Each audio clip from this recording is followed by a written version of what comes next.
Hey everyone, welcome to the third lecture of CSE 4635. In this lecture, we will be taking an introduction to XML, and we will also be taking a look at how DTD is used to define grammar for XML documents. So let's get started. So let's try to accustom ourselves to what an XML document actually is. Here we have an example of an XML document. Now let's try to understand it step by step. First, XML stands for Extensible Markup Language. Extensible means that the language is a shell or skeleton that can be extended by anyone who wants to create additional ways to use XML. Markup means that XML's primary task is to give definition to text and symbols. Next, it is a markup language which is similar to HTML with some key differences. A markup language is a computer language that uses tags to define elements within a document. It is human readable, meaning markup files contain standard words rather than any programming syntax. XML is designed to carry data, not to display them, which basically means that XML's primary task is to transport information rather than displaying them. XML tags are not predefined, they must be defined by users or developers. So if we see this example, we can clearly understand that the tags that we have used here, for example, course, web architecture, lectures, lecture 1, and so on, these tags are definitely not any predefined tags that are defined by any programming syntax. It is up to the users or developers to define these tags and use them in their XML document. XML is designed to be self-descriptive. So again, let's look at this XML document here again. So we can clearly understand what the user or the developer is trying to portray through this XML document.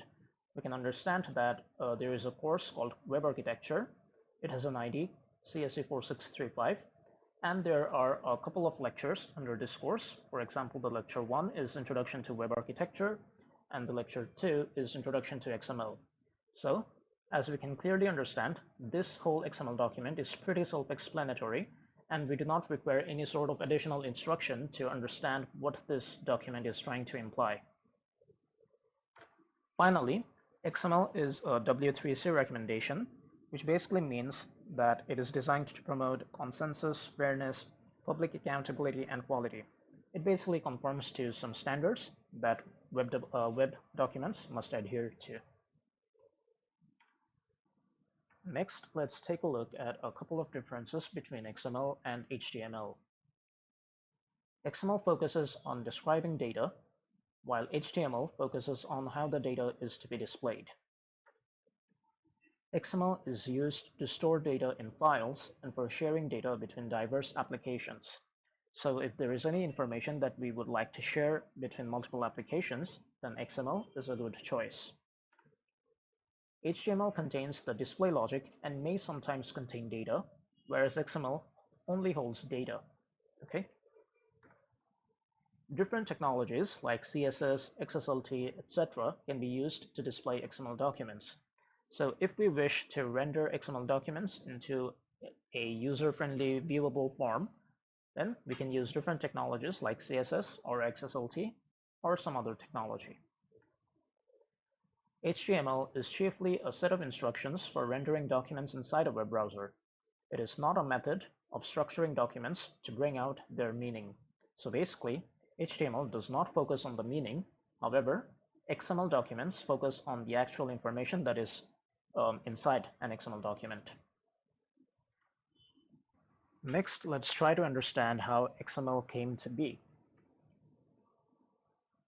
Standard Generalized Markup Language, or SGML, is an ISO standard which provides a formal notation for the definition of generalized markup languages. SGML basically states what some languages can or cannot do, what elements must be included, such as tags, and the basic structure of the language. As a parent passes on genetic traits to a child, SGML passes structure and format rules to markup languages. So SGML is not a language itself, but a meta-language used to define other markup languages. HTML documents consist of three parts or three files. The content which is basically the actual body of the document, the DTD or document type definition, which is basically the grammar or accepted syntax of the document. We'll take a more detailed look at DTD later. And finally, we have a style sheet, which basically defines how the content that conforms to the DTD is rendered on the output device. So these three parts can be in three separate files, or they can be incorporated in a single file. In case of HTML documents, the DTD and style sheet are essentially hard-coded into the browser software. So our browsers like Chrome or Firefox basically take the responsibility of rendering and defining the grammar of our HTML documents, and the software developers do not have to worry about the DTD or the style sheet themselves. In case of XML documents, however, the DTD is optional because if you remember, XML is a user-defined language, and the developer or the user might decide to not impose any rules on the syntax of the XML documents. However, the style sheet, that is some sort of processing mechanism that basically renders the XML documents, must be incorporated. If there is no style sheet, or if there is no processing mechanism that substitutes for a style sheet, then we will not be able to render our XML document. Next, let's take a look at the components of an XML document, which are element, tag, content, and node. So an element begins with a starting tag and ends with an end tag, and includes everything in between. So for example, in this XML document here, we can say that this bookstore is an element whose starting tag is this bookstore and the ending tag is this bookstore, and it includes everything in between these two tags. So book category, title, author, year, price, and so on are part of this element bookstore. Okay.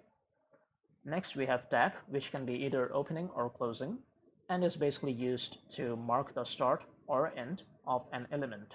So again, in this example here, this bookstore is the opening tag, and this bookstore is the closing tag. Similarly, in case of, for example, this title here, this title is the opening tag, and this title here is the closing tag. Always remember, the closing tag will start with a forward slash, followed by the name of the tag. Next, we have content. The characters in between the tags constitute the content. So, for example, in case of title, Learning XML is the content. In case of author, Eric T. Ray is the author, is the content. And in case of year, 2003 is the content. Again, in case of bookstore, all these things, that is book category, title, author, year, price, and so on, all these things together constitute the content of the element bookstore. Okay. Finally, we have node, which is basically a generic term that applies to any type of XML document object, including elements, attributes, comments, processing instructions, and plain text. So we can say that each of these lines can be considered as a node because they are basically XML objects or XML elements or attributes. Okay. Let's talk about XML attributes for a bit. XML elements can have attributes just like HTML, which provide additional information about an element. For example, HTML has a tag called img or image, and that tag or that element can have an attribute called source or src, which basically defines the path of the file that I am referring to. Attributes often provide information that is not part of the data. In the example below, the book ID is irrelevant to the data, but can be important to the software that wants to manipulate the element. So in this case, ID is equal to 03 is an information that does not really need to be shown to the users of this application, but it can be important to manipulate the information as a web developer or as an application developer. XML attribute values must be single or double quoted. So if I were to write the ID attribute for the person element as 02, then I can either encapsulate it using double quotes like this, or I can do something like this where I encapsulate the value 02 with single quotes. Now, you might be wondering what information should be contained in an attribute, and what should appear between the tags of an element. This is a subject of much debate, but don't worry, there really are no wrong answers here.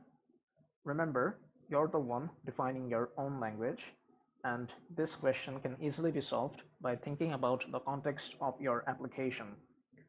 Some developers apply a very simple rule of thumb, which is to use attributes to store data that does not necessarily need to be displayed to a user of the application. So let me reiterate that by using a very simple example. Assume that I am developing an application which stores information about books. So I am developing this application for a bookstore, and this application needs to store information about some books. So who are the users of this application? The customers, right? So the customers will be interested to see the book name, author name, year of publication, and so on, stuff like that. They're not really interested in knowing something like the book ID, which I, that is the developer, might use to uniquely identify each book, right? So I can say that I can define this book ID as a separate attribute instead of defining it as a separate element, right? Now consider another example. Suppose I am developing an application like student information system, which basically stores information related to the students of a specific university. Now, who are the users of this application? Well, the students can be the users of this application, and they're obviously going to be interested in information like their student ID, name, phone number, date of birth, and so on, right? So in this case, I cannot say that student ID is a data that is not related to the student. That is, I cannot say that the students are not interested in this data. So what I can say that student ID is better defined as an element rather than an attribute in this case, right? So another common rule of thumb is to consider the length of data. Potentially large data should be placed inside a tag. Shorter data can be placed as an attribute. Typically, attributes are used to embellish the data contained within the tag. That is, attributes are used as metadata to describe the actual data contained within the tag. Okay. Now let's take a look at the tree structure of an XML document. We will be using this example here to understand this concept. An XML document has a hierarchical structure where the root element becomes the parent of the hierarchical tree. In this case, product listing is the root element, and it is the parent of this whole hierarchical tree. You can think of the XML tree as a family tree with the root element having numerous children.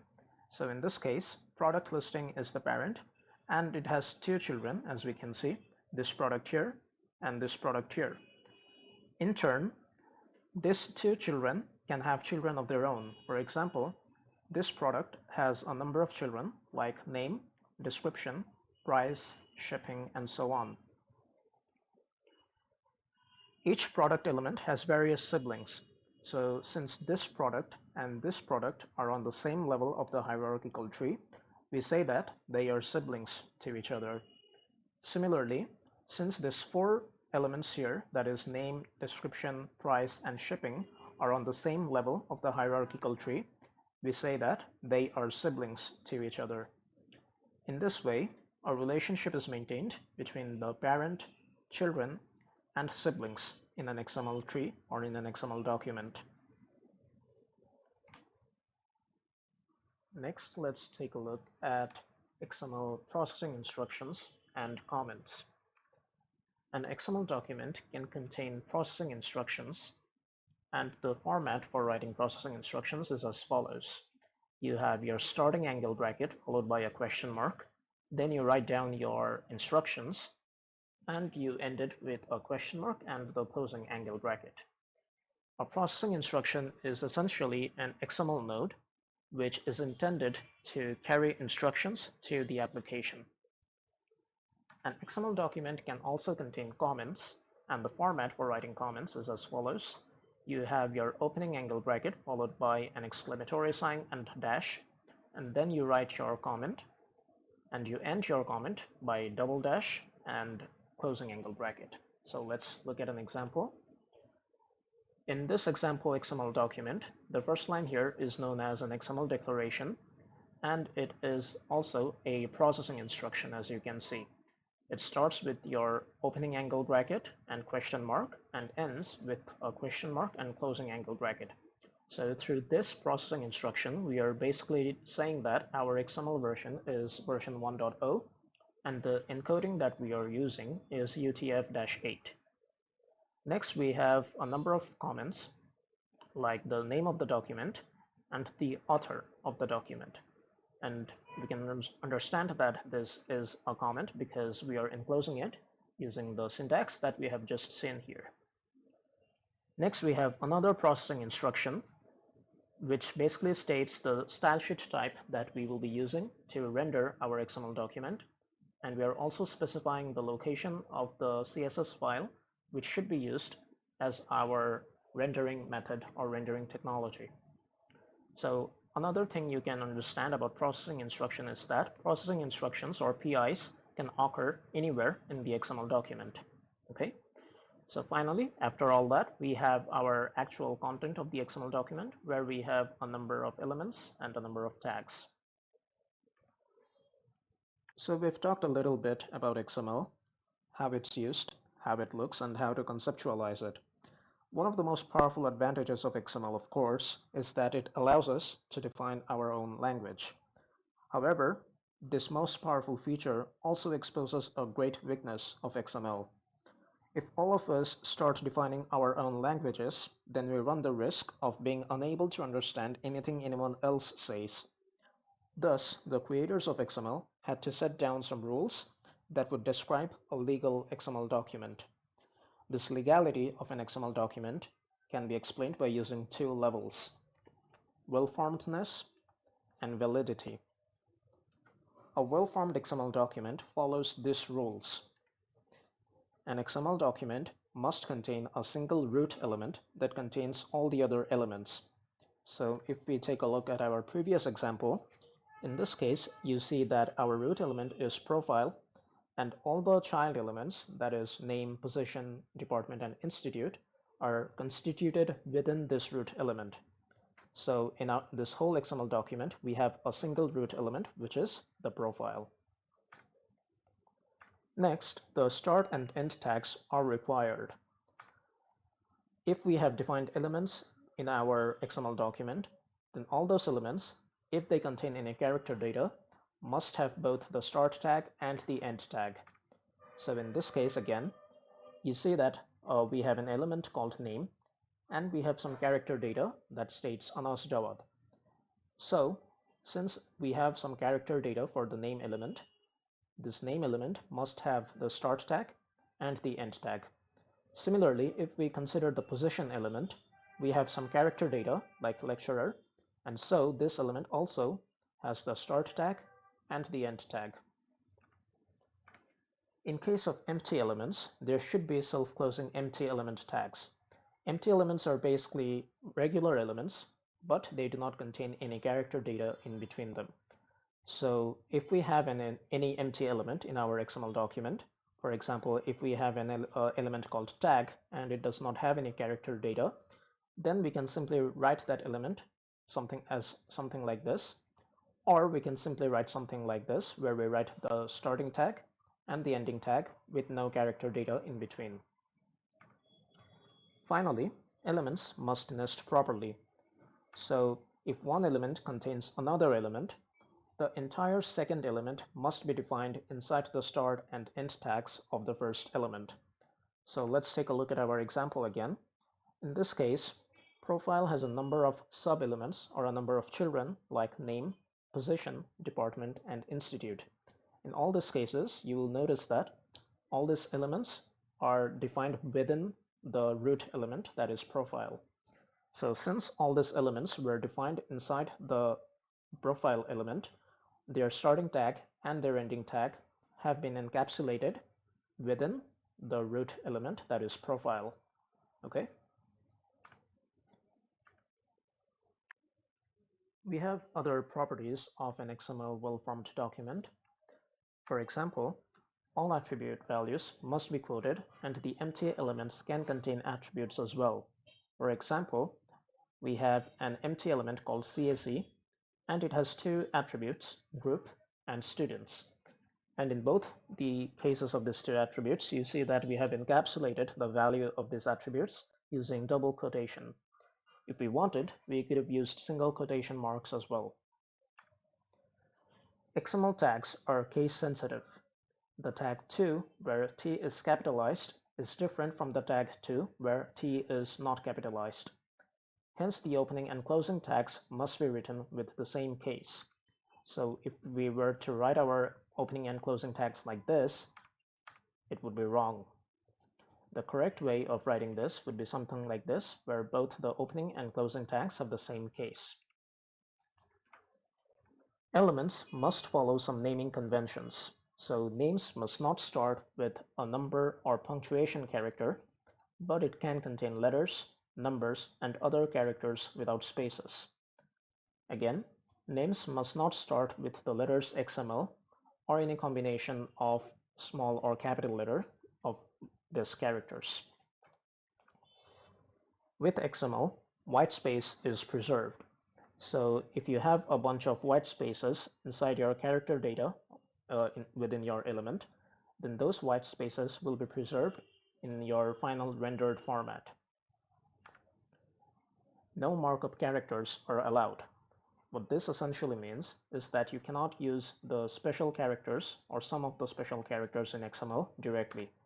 You will have to use some specific symbols to denote these special characters. So if you write something like this, where you're trying to define the character data as if salary is less than 1000, then this will be wrong. The correct way of writing this line without using this symbol is by using this ampersand LT semicolon symbol, which is known as an entity.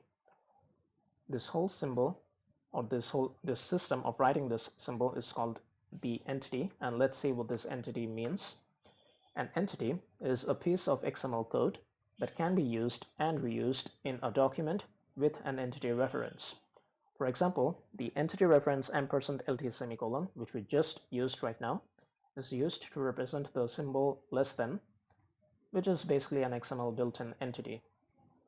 There are some other built-in XML entities as well. For example, ampersand LT semicolon denotes less than symbol, ampersand GT semicolon denotes the greater than symbol, ampersand AMP semicolon denotes the ampersand symbol, and so on. It is possible to define your own entities as well inside an XML document, but that is a discussion that we will have later. Now let's talk about the validity of an XML document. A valid XML document is both well-formed and follows all the rules set down in that document's DTD or document type definition. A valid document then is therefore nothing more than a well-formed document that adheres to its DTD. Again, we will be discussing what a DTD is and how to define DTDs in our later slides. For the most part, you will only care that your documents are well-formed. In fact, most XML parsers, that is, softwares or applications that read XML documents, are non-validating, that is, they do not care if your documents are valid or not. For other applications that are more mission-critical, that is, that are more sensitive, you will want to use a DTD within your XML documents and then run those documents through a validating parser. So the bottom line is, it is mandatory for XML documents to be well-formed. However, being valid is an extra optional step. Now let's summarize the logical structure of an XML document. If we have any XML declaration in our XML document, then it must be the first element in our document.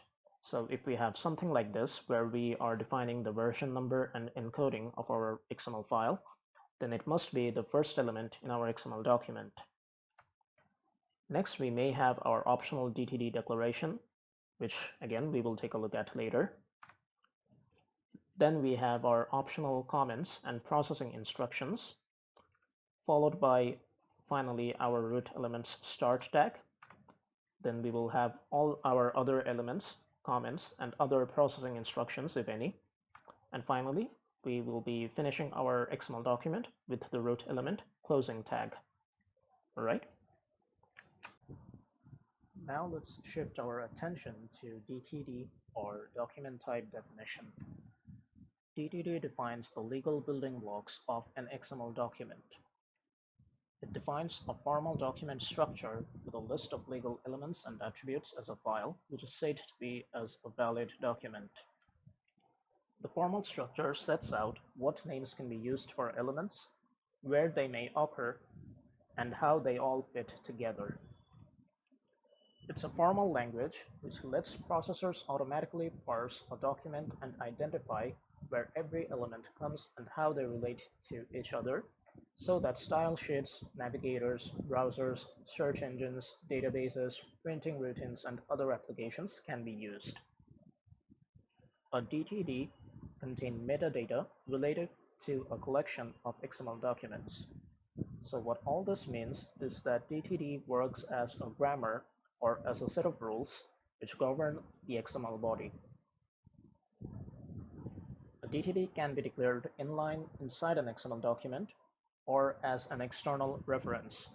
So it is possible to declare those set of rules inside our XML document, or we can create a separate .dtt file which may contain those set of rules, and that DTD file can be referenced by a specific XML document so that that XML document conforms to the rules defined by that DTD file. Now we'll take a look at how internal and external DTD declarations work. We will not worry too much about the exact syntaxes of these declarations for now. All we want to know is how these internal and external declarations work in case of XML files. After that, we will take a deeper look at each of these parts and try to make a sense of these things, okay? So if the DTD is declared inside the XML file, it should be wrapped in a doc type definition with the following syntax. So we have our opening angle bracket followed by the exclamation sign. Then we have doc type followed by the name of our root element. And inside third bracket, we will write the other child elements that will be encapsulated by the root element. So let's see how this works in an actual example. So as the first line of our XML file, we have the XML declaration. Then we have our DTD declaration. So we have our opening angle bracket followed by exclamation doc type. Then we have written note. So what this implies is that the root element of our XML content is going to be note. So if we see our XML content, we see that indeed note is the root element here. Next, we have another line that says exclamation sign element, note, and in parentheses, we have to, from, heading, and body. So what this line implies is that the note element is going to have 4 other child elements, which are to, from, heading, and body. Now, let's check our XML content again, and we see that the note element is the root element, and it has 4 child elements, which are to, from, heading, body. So we can say that our XML content is conforming to the rules defined by our DTD here. Next, we have some other lines like exclamation sign to PC data, exclamation element from PC data, and so on. So what these lines imply is that the to element is going to encapsulate character or parsed character data. So what PC data or parsed character data means is that character data, or that specific character data, is going to be parsed by our parser. So again, we don't need to worry about too much about these things. We will take a deeper look at what PC data means and at all of these lines in more detail in our next slides. So according to these DTD declarations, the content of our XML body has been written, and we can say that since our XML content is actually conforming to the rules described by this DTD, our XML file is correct. Next, let's take a look at some external DTD declaration.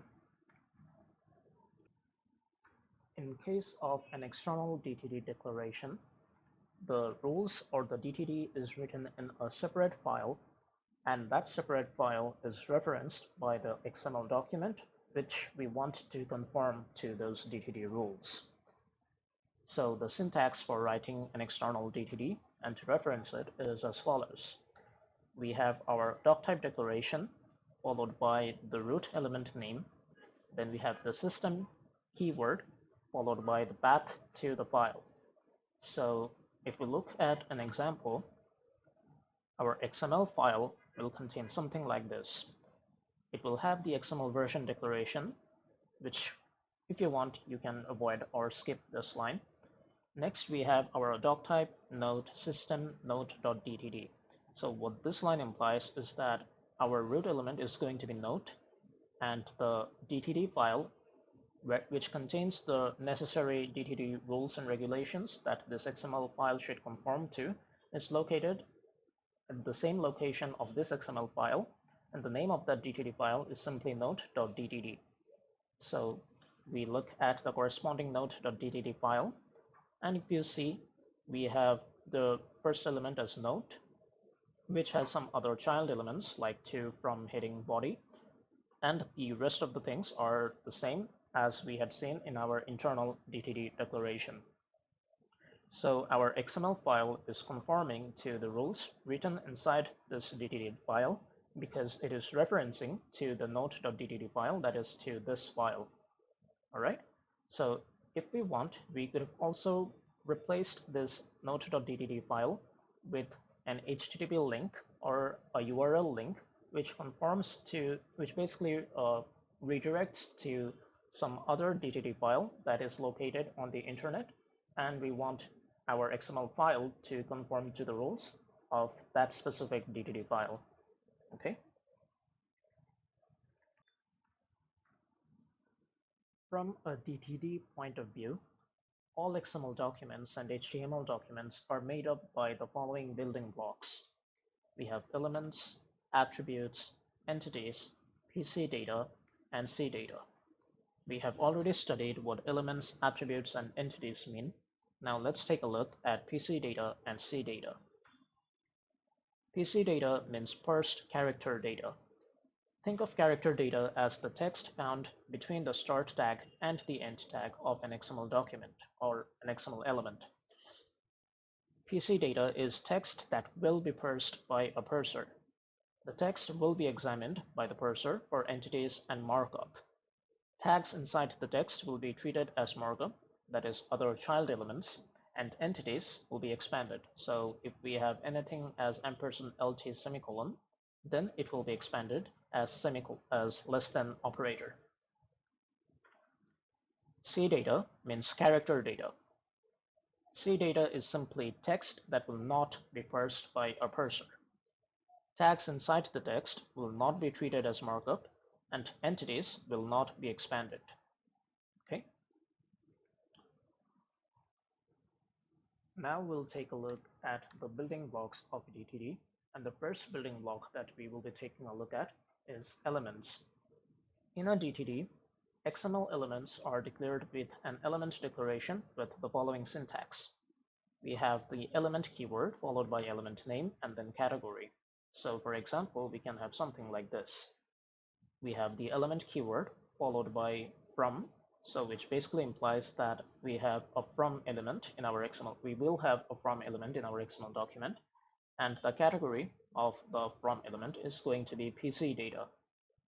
There are other categories of elements as well, which we will be taking a look at later on.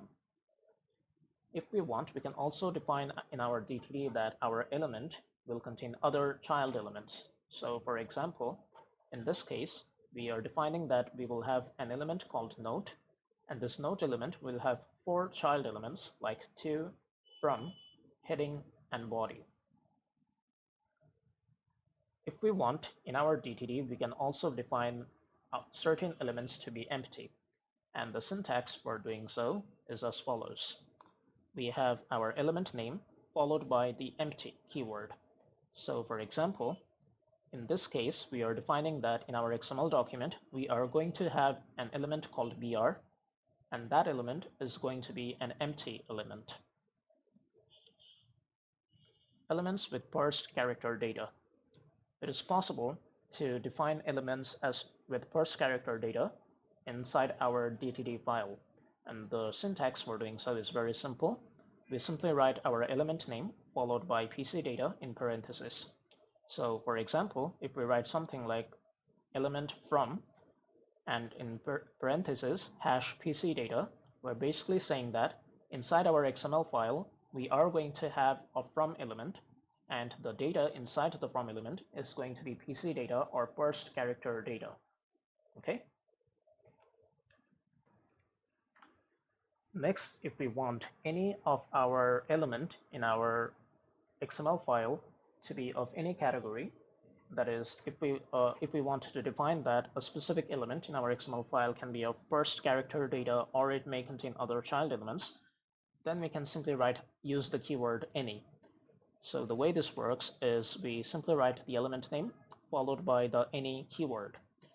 If we want, we can also write it this way, where we simply encapsulate the any keyword within parentheses. And for example, we can use the from element, and we can define any keyword here to basically state that this from element can contain either parsed character data or it may contain other child elements of its own. Next, elements with one or more children are declared with the name of the children elements inside the parentheses. So we already saw something like this in our previous examples. So if we want, we can simply define the number of children inside our parentheses. For example, in this case, we have the element called note, and it has 4 children, like to, from, heading, and body. So remember, when children are declared in a sequence separated by commas, the children must appear in the same sequence in the XML document. So since we have the to element first, followed by from, and then heading, and then body, in our XML document, we must first write the note, the root element as note, followed by the to element. Next, we will have from. Next, we will have heading, and finally, we will have body. If we want to declare a single occurrence of an element, we simply follow this syntax. We write the element name, and in parentheses, we write the child name. So for example, in this case here, we are implying that the note will have single occurrences of 2 sub-elements, that is from and to. Okay. Next, if we want to declare a minimum of 1 occurrence of an element, then we write something like this.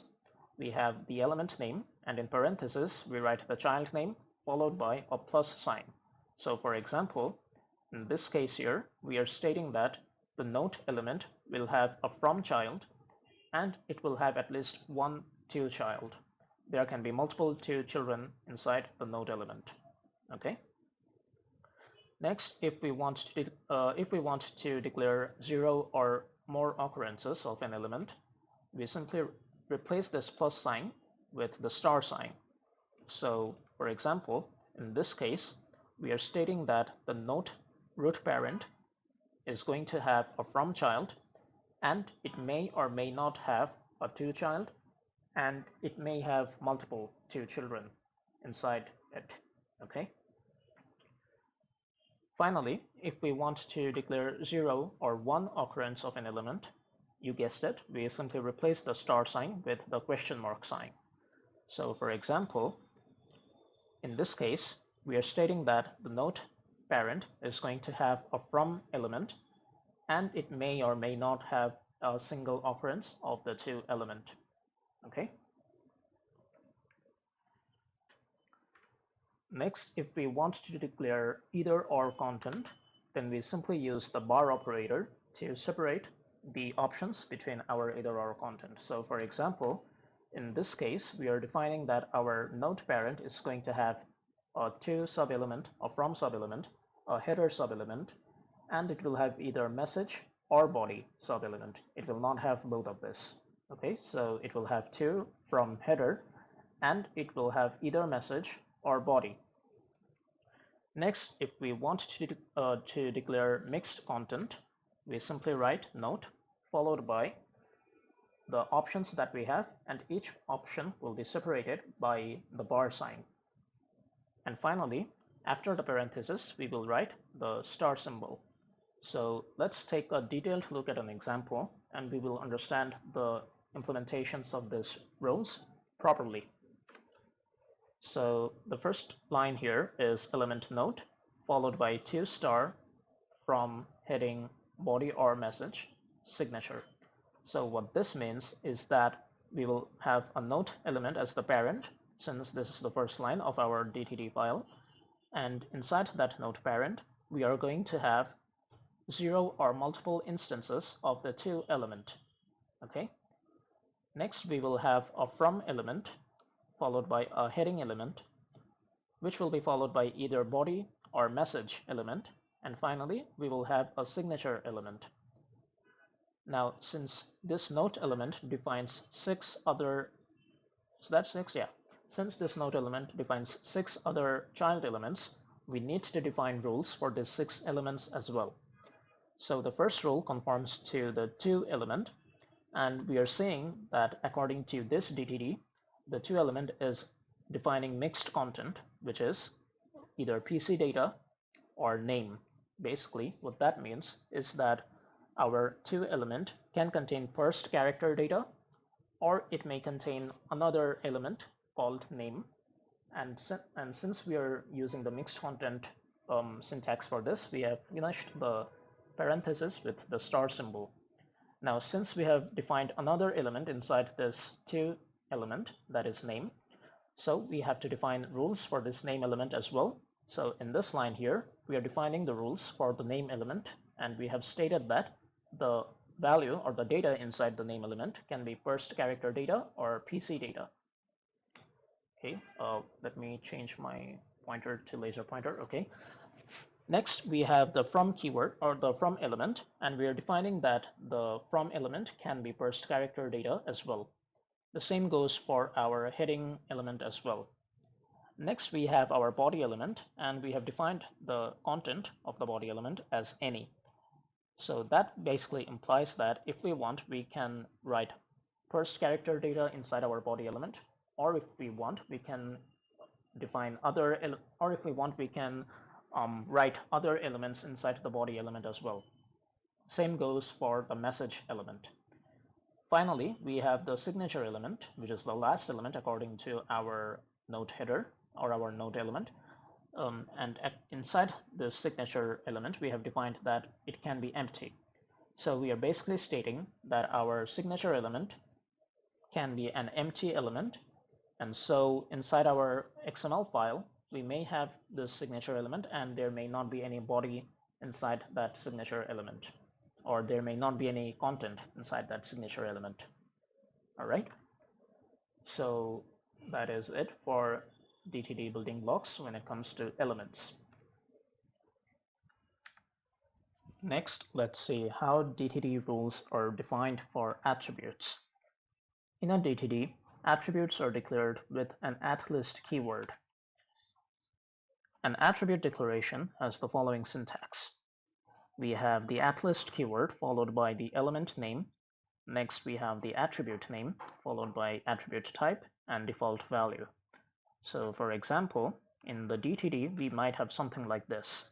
We have the @list keyword followed by the name of the element which we want to have an attribute. So for example, in this case, we have the payment element, and this payment element is going to have an attribute called method, and the attribute type of this method attribute is going to be C data or character data, and the default value for this attribute is going to be cash on delivery. So following this DTD, if we were to write our XML file, it will look something like this. Payment method is equal to bgosh. So it is an empty element, and this payment method or this payment element has an attribute called method, and in this case we are defining the value of the method attribute as bgosh. So if we did not assign any value to this attribute, then what would have happened is the cash on delivery value would have automatically been assigned to this attribute. Okay. Next, Attribute type can be any of the following. So we have CData, en1, en2, which basically means that the value must be one from this enumerated list. We will see an example on this later. Then we have ID, which implies that value is a unique ID. That is, this attribute can be used as a unique identifier for that element. We have XML : which basically means that the value is a predefined XML value. And we have a lot more types that we can look at. You will find these types in the tutorial file that I will be attaching in your Google Classroom. Okay. Next, the value or the default value can be any one of the following. So in this case, we have the default value. Next, we have the hash required keyword, which implies that the attribute has to be mentioned inside the element tag. Next, we have the implied keyword, which implies that the attribute need not be mentioned inside the element keyword. And finally, we have the fixed keyword, which implies that the attribute value is fixed. So we will take a look at individual examples for all of this in our subsequent slides. So the example of a default attribute value can be something like this. In our DTD, we can define that we have an element called square, and we have defined it to be an empty element. All right. Next, we have defined that this square element will have an attribute called width, and the data type or the attribute type of this width attribute is going to be CData, and the default value for width is going to be 0. So in our XML file, if we want to write a valid XML file, then we can write something like this. We have the square element, which has an attribute called width, and we are assigning it the value 100. So as I stated earlier, if we did not assign any value to this width attribute, or if we did not mention this width attribute inside our square element, then what would have happened is this square element would have automatically been assigned an attribute called width, and the value of that attribute would have been 0. All right. Next, let's take a look at an example of a required attribute value. So the syntax for writing a required attribute value is as follows. We have the @list keyword followed by the element name. Next, we have the attribute name, attribute type, and then finally we simply write hash required. So it is basically the same as writing the syntax for a default value, where we simply replace the default value with the hash required keyword. So in case of a DTD, we can write something like this. We write the @list keyword followed by person, which basically means that person is the element on which we are defining the attribute. The name of the attribute is number. It is a character data or CData, and we are defining that this attribute is required. So a valid XML will look something like this. We have the person element followed by the number attribute equals to 5677. So we are basically assigning a value to the attribute number, and this number attribute belongs to the element person. An invalid XML would look something like this. So we have the person element, but we did not assign or we did not mention any attribute in this case. Since we have not mentioned any attribute in this case, it will be an invalid XML because mentioning the attribute is a requirement according to our DTD. Okay. Next, let's take a look at an example of an implied attribute value.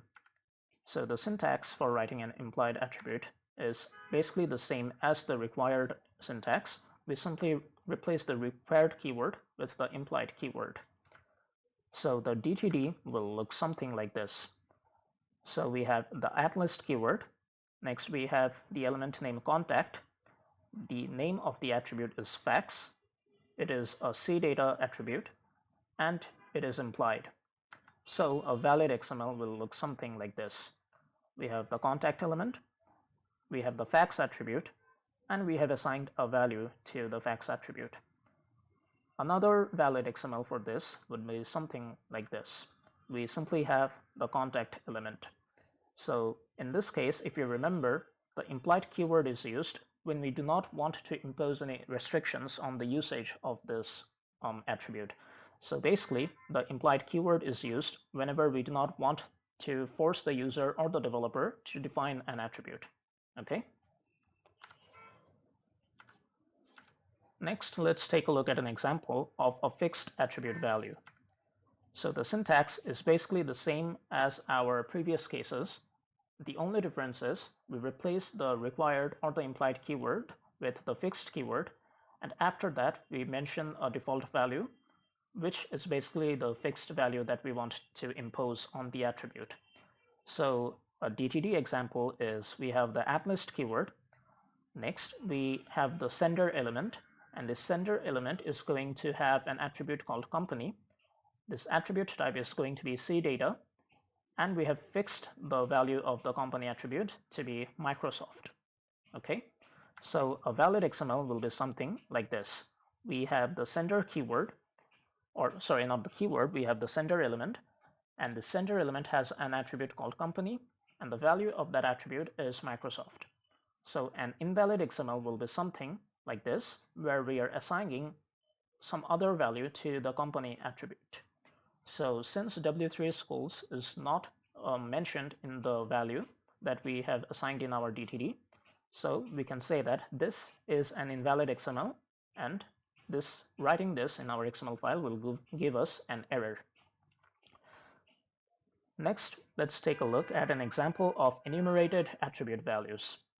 In this case, the syntax is pretty simple. We have our at-list keyword followed by element name and attribute name, and in parentheses we write the names of the values that we want to assign, and then we write the default value. So let's take an example, and let's take a look at an example, and it will become much more clear. So in this case we are defining that our payment element is going to have an attribute called type, and this type element, or this type attribute, this type attribute is going to have an option to choose any one between these two. So the type can be either check or cash, and if it is not mentioned, then the default value is going to be cash. So a valid XML will be something like this: payment type is equal to check, or it can be something like this: payment type is equal to cash. So if we wrote something other than this two, for example, if we wrote something like payment type is equal to Bikash, that would be an invalid XML because Bikash is not mentioned in the options that we have here in our DTD. Okay, and if we did not mention this attribute, then automatically the value cash would have been assigned as the default value for the type attribute. Okay.